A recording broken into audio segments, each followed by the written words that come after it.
જય હિન્દ, સ્વાગત છે આપ સૌનું. આજનો ટૉપિક છે મેગ્નેટિઝમ અને ઇલેક્ટ્રોમેગ્નેટિક સર્કિટ. ક્લિયર છે?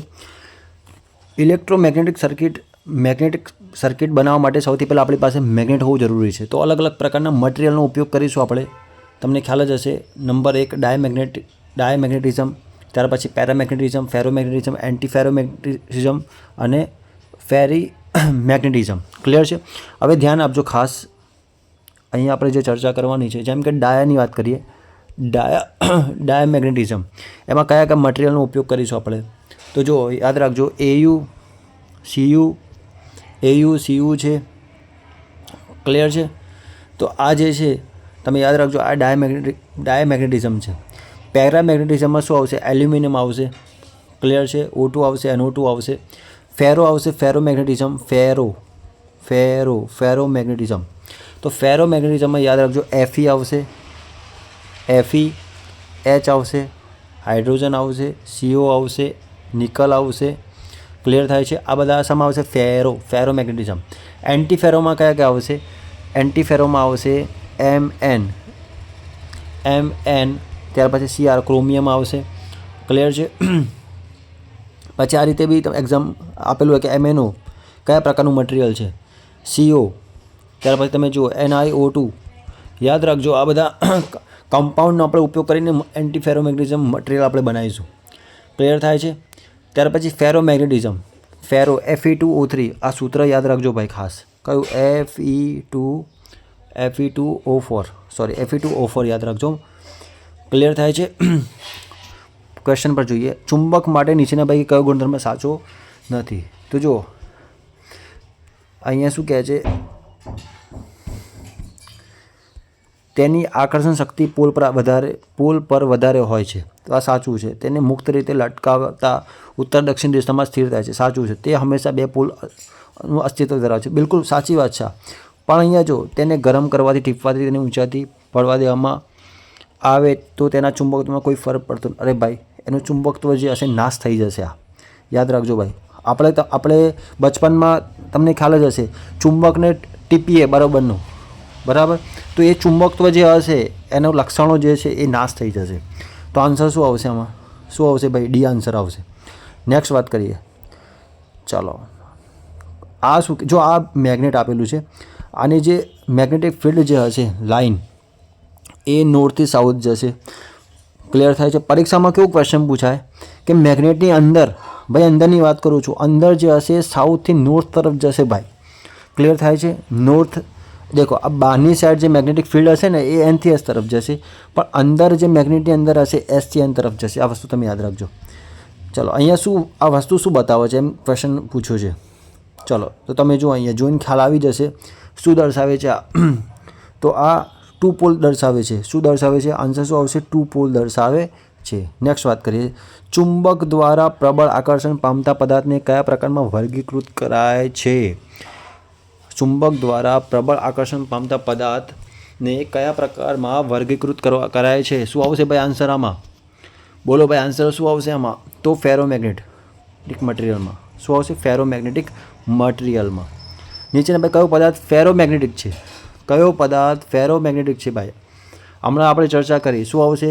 બધા જ. લોખંડ આવશે, સ્ટીલ આવશે, નિકલ, કોબાલ્ટ, આ બધા જે છે એ ફેરોમેગ્નેટિકની કેટેગરીમાં આવે છે. ક્લિયર થાય છે? જે લોકોએ વિડીયોને લાઇક નથી કર્યો, લાઇક કરી દેજો. ચેનલને જરૂરથી સબસ્ક્રાઈબ કરી દેજો. ક્લિયર થાય છે? આગળ વાત કરીએ. ફેરોમેગ્નેટિક મટીરિયલની પરમેબિલિટી કેટલી હોય છે? ભાઈ ક્વેશ્ચન સારો છે. પરમેબિલિટી શું કેટલી હશે એ પ્રશ્ન પૂછ્યો છે. તો શું આવશે ભાઈ? 100 થી કેટલા આવશે ભાઈ? 100 થી 10,000. શું આવશે ભાઈ? 100 થી 10,000. ક્લિયર થાય છે? નેક્સ્ટ વાત કરીએ. ચલો સમજો. અહીંયા જો એક આવે છે સોફ્ટ મેગ્નેટિક મટીરિયલ, એક આવે છે હાર્ડ મેગ્નેટિક મટીરિયલ, એક આવે છે ડાયઇલેક્ટ્રિક મટીરિયલ. પરીક્ષામાં પૂછાય કે સોફ્ટ મેગ્નેટિક મટીરિયલના ઉદાહરણ આપો. તો આયરન આવશે, સિલિકોન આવશે, નિકલ આવશે. સોફ્ટ આયરનની વાત કરું છું. શું આવશે ભાઈ? ડાયઇલેક્ટ્રિક મટીરિયલ જો હોય છે, કયું ભાઈ? ડાયઇલેક્ટ્રિક મટીરિયલ જે હશે તો એમાં શું હશે? એમાં ઇન્સ્યુલેટર કન્ટેન્ટ્સ હશે, જેના લીધે એમાં કોઈ ફ્રી ઇલેક્ટ્રોન્સ નહીં હોય. આટલી વસ્તુ તમે યાદ રાખજો. ક્લિયર થાય છે? તો પદાર્થની પરમેબિલિટી એટલે શું થાય? પદાર્થની પરમેબિલિટી એટલે શું આવશે? આનો આન્સર બતાવો. ચલો, તો આનો આન્સર શું આવશે? તમે જો અહીંયા ખાસ સમજો. સમાન પોલ એકબીજાને ખેંચે છે તે. તો સમાન પોલ એકબીજાને ખેંચે ભાઈ, અહીંયા એન અને બીજો અહીંયા એન હોય તો એકબીજાને ખેંચે. આ બંને વચ્ચે શું થશે? અપાકર્ષણ થશે ભાઈ, એટલે આ નહીં આવે. ચુંબકીય બળરેખાઓ કંડક્ટિવિટી. ચુંબકીય બળરેખાઓની કંડક્ટિવિટી. વાયુના પ્રમાણમાં ચુંબકીય બળરેખાઓ પસાર થવા દેવાની શક્તિનું માપ. એટલે આન્સર શું આવશે? તમારો ડી આવશે. ક્લિયર થાય છે? નેક્સ્ટ વાત કરીએ. પ્રબળ ચુંબક દ્વારા અલ્પ માત્રામાં આકર્ષણ પામતા પદાર્થને કયા પ્રકારમાં વર્ગીકૃત કરી શકાય? શામાં વર્ગીકૃત કરી શકાય ભાઈ? તો અહીંયા જો શામાં કરી શકાય? તો ડાયમેગ્નેટિક મટીરિયલમાં કરી શકાય. ક્લિયર થાય છે? આઈ હોપ તમને ક્લિયર થઈ ગયું હશે. નેક્સ્ટ વાત કરીએ. નીચેના પૈકી કયો પદાર્થ પેરામેગ્નેટિક છે? પેરામેગ્નેટિક શું આવશે? બોલો આમાં આન્સર. પેરામેગ્નેટિકમાં શું આવશે? કોપર આવશે. ક્લિયર થાય છે? શું આવશે? પેરામેગ્નેટિક મટીરિયલની અંદર નીચેના પૈકી કયો પદાર્થ પેરામેગ્નેટિક છે? તો શું આવશે આનો આન્સર? તો કોપર આવશે. પેરામેગ્નેટિક મટીરિયલની પરમેબિલિટી કેટલી હોય છે? કેટલી હોય છે ભાઈ? પેરામેગ્નેટિક મટીરિયલની પરમેબિલિટી કેટલી હોય છે? તો 1 થી 10 યાદ રાખજો. કેટલી હશે? 1 થી 10 યાદ રાખજો. નીચેના પૈકી કયા પ્રકારના મટીરિયલનો ઉપયોગ મેગ્નેટ બનાવવા માટે વપરાય છે? શું આવશે? બોલો. ફેરો આવશે, પેરા આવશે કે ડાય આવશે? બોલો. તો ફેરોમેગ્નેટ. શું છે ભાઈ? ફેરોમેગ્નેટ. નેક્સ્ટ વાત કરીએ. પ્રબળ ચુંબક દ્વારા અલ્પ માત્રામાં અપાકર્ષણ પામતા પદાર્થને કયા પ્રકારમાં વર્ગીકૃત કરવામાં આવે છે? શું આવશે આમાં આન્સર? ડાયમેગ્નેટિક મટીરિયલ તરીકે. ડાયમેગ્નેટિક મટીરિયલ તરીકે. નીચેના પૈકી કયો પદાર્થ ડાયમેગ્નેટિક છે? શું આવશે આમાં આન્સર? ડાયમેગ્નેટિક તો જો બિસ્મિથ, ફોસ્ફરસ, સલ્ફર, એટલે કે આપેલ તમામ જે છે એ ડાયમેગ્નેટિક છે. શું છે ભાઈ? ડાયમેગ્નેટિક છે.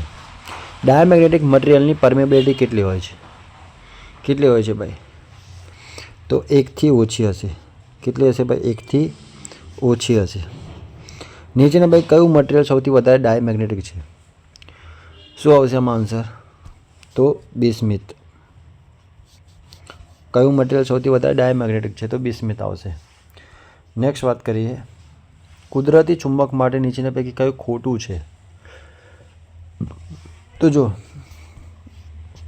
લોખંડની કાચી ધાતુ મેગ્નેટાઇટ છે, તેની ચુંબકીય શક્તિ ખૂબ જ ઓછી હોય, તેની ચુંબકીય શક્તિ ખૂબ જ વધારે હોય છે. તો આ વસ્તુ ખોટી છે. Clear C. તેની ખાસ કરીને ભારતમાં પ્રાંતમાં મળે છે ને આ ખોટું છે. સાચું છે. તો આ ખોટું છે. કયું ખોટું છે એમ કીધું છે? તેની ચુંબકીય શક્તિ ખૂબ જ વધારે હોય છે. નેક્સ્ટ વાત કરીએ. મેગ્નેટિક ફ્લક્સનો એકમ શું છે? શું આવશે? બોલો આમાં આન્સર. તો આ બંને આવશે. મેક્સવેલ બી આવશે ને વેબર બી આવશે. તો આન્સર શું આવશે? સી આવશે. ક્લિયર થાય છે? નીચેના બે કયું વિધાન ખોટું છે? તો 1 વેબર બરાબર 1 મેક્સવેલ લાઇન. આ ખોટું છે. 1 વેબર બરાબર 10⁸ મેક્સવેલ લાઇન હશે. ચુંબકીય ફ્લક્સને 5 વડે દર્શાવે. મેગ્નેટિક ફ્લક્સનો એસઆઈ એકમ વેબર છે. ક્લિયર થાય છે? મેગ્નેટિક ફ્લક્સ ડેન્સિટીનું એકમ શું છે? વેબર પર મીટર સ્ક્વેર. યાદ રાખજો ભાઈ. વેબર પર મીટર સ્ક્વેર. 1 વેબર પર મીટર સ્ક્વેર ખાલી જગ્યા કહેવાય. શું કહેવાય ભાઈ? ટેસ્લા. શું કહેવાશે? પૂછાયેલો ક્વેશ્ચન છે ભાઈ. આવા જેઈમાં બી ક્વેશ્ચન પૂછાઈ જાય છે. 1 વેબર પર મીટર સ્ક્વેરને ખાલી જગ્યા કહેવાય. ટેસ્લા કહેવાય. ક્લિયર થાય છે? ચલો તો ફરીથી આપણે જોઈ લઈએ. જો સોફ્ટ મેગ્નેટિક મટીરિયલ જે હોય છે, સોફ્ટ મેગ્નેટિક મટીરિયલ શામાં યુઝ થાય છે? તો ટ્રાન્સફોર્મરમાં યુઝ થાય છે, ઇલેક્ટ્રિક મશીનમાં થશે, મેગ્નેટિક મેમરીમાં થશે. અને એ કયા હોય છે? તો આયરન હશે, સિલિકોન આયરન સિલિકોન હશે, નિકલ આયરન હશે, નિકલ આયરન હશે. ક્લિયર થાય છે.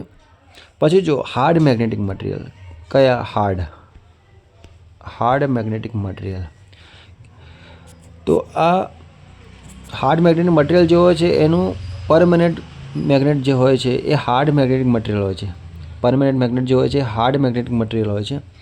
આલ્નિકો છે, ક્રોમિયમ સ્ટીલ છે, ટંગસ્ટન સ્ટીલ છે, કાર્બન સ્ટીલ છે, આ બધા હાર્ડ મેગ્નેટિક મટીરિયલમાં આવશે.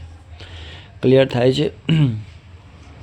પરીક્ષામાં પૂછાય કે ડાયપોલ મુમેન્ટનું સૂત્ર P = Q × D, ખાલી યાદ રાખજો, આ કામ આવશે. આ ક્લિયર થાય છે. આગળ વાત કરીએ. જ્યારે કોઈ કંડક્ટર 1 વેબર ફ્લક્સને 1 સેકન્ડના દરથી કાપે ત્યારે તે કંડક્ટરમાં ખાલી જગ્યાએ વોલ્ટ ઉત્પન્ન થાય છે. કેટલા વોલ્ટ ઉત્પન્ન થશે ભાઈ?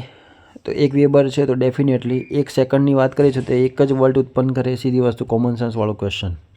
રિલક્ટન્સ એટલે કે ચુંબકીય અવરોધનું એકમ પરીક્ષામાં પૂછાય ભાઈ, ઇમ્પોર્ટન્ટ હો. શું આવશે આનો આન્સર? એમ્પિયર ટન પર વેબર. શું આવશે? એમ્પિયર ટન પર વેબર, એમ્પિયર ટન પર વેબર, એમ્પિયર ટન પર વેબર. પરમેબિલિટીને કોઈ એકમ હોતું નથી, કારણ કે શું કારણ હોય છે? તો એકમ નથી હોતો. સારો ક્વેશ્ચન છે. તેની કિંમત અનંત હોય છે? ના, તેની કિંમત નક્કી હોતી નથી, તે હંમેશા એક એકમમાં જ હોય છે. તે બે માધ્યમ વચ્ચેનો ગુણોત્તર છે, તે હોતો નથી. પરમેબિલિટીને કોઈ એકમ હોતો નથી એનું કારણ બે માધ્યમ વચ્ચેનો ગુણોત્તર.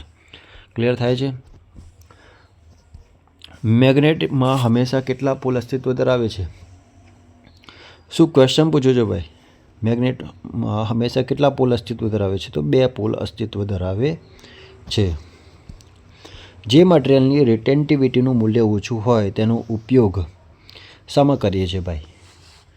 શામાં કરીએ છીએ આપણે? તો જો ટેમ્પરરી મેગ્નેટમાં કરીશું અને ઇલેક્ટ્રોમેગ્નેટમાં કરીશું. રિટેન્ટિવિટીનું મૂલ્ય ઓછું હોય ત્યારે, હો, યાદ રાખજો. તો ટેમ્પરરી મેગ્નેટ અને ઇલેક્ટ્રોમેગ્નેટમાં કરીશું તો આન્સર આવશે ડી. નેક્સ્ટ વાત કરીએ. નીચેના પૈકી કયું મટીરિયલ મેગ્નેટથી આકર્ષણ નહીં પામે? ક્યાં બાત હે? જો ભાઈ, બહુ ફેમસ ક્વેશ્ચન છે. શું આવશે ભાઈ? તાંબુ. જોવું હોય તો જોઈ લેજો ચેક કરીને. ટેમ્પરરી મેગ્નેટ બનાવવા માટે કયું મટીરિયલ વપરાય છે? શું આવશે આન્સર? બોલો ભાઈ. Soft iron. આનો નહીં થાય, આનો નહીં થાય, આનો ઉપયોગ નહીં થાય. સોફ્ટ આયરનનો ઉપયોગ કરીશું. Soft iron. પરમેનન્ટ મેગ્નેટ બનાવવા માટે કયું મટીરિયલ વપરાય છે? શું આવશે આન્સર? તો નિકલ બી આવશે, કોબાલ્ટ બી આવશે, ટંગસ્ટન બી આવશે. એટલે આન્સર આવશે આપેલ તમામ. નીચેના પૈકી કયો ગુણધર્મ ટેમ્પરરી મેગ્નેટનો નથી? તો આન્સર શું આવશે? જો ટેમ્પરરી મેગ્નેટનો ગુણધર્મ નથી તો સ્ટ્રેન્થ બદલી શકાય, આ તો છે, આ છે, મેગ્નેટિઝમ કંટ્રોલ કરી શકાય, આ નથી. તેના N અને S પોલ હંમેશા પરમેનન્ટ હોય છે. ક્લિયર થાય છે. ચુંબકીય પદાર્થની કોરની ફ્લક્સ ડેન્સિટી કયા પરિબળ પર આધાર રાખે છે? તો આન્સર આવશે કોરનું મટીરિયલ પર આધાર રાખશે. ક્લિયર થાય છે. કયા નીચેના પૈકી કયા મેગ્નેટ પ્રયોગશાળામાં વધારે વપરાય છે? પરીક્ષામાં પૂછાય હો આ ક્વેશ્ચન. તો બાર મેગ્નેટ અને હોર્સ શુ મેગ્નેટ આ પ્રકારના હોય છે. હોર્સ શુ મેગ્નેટ. ક્લિયર.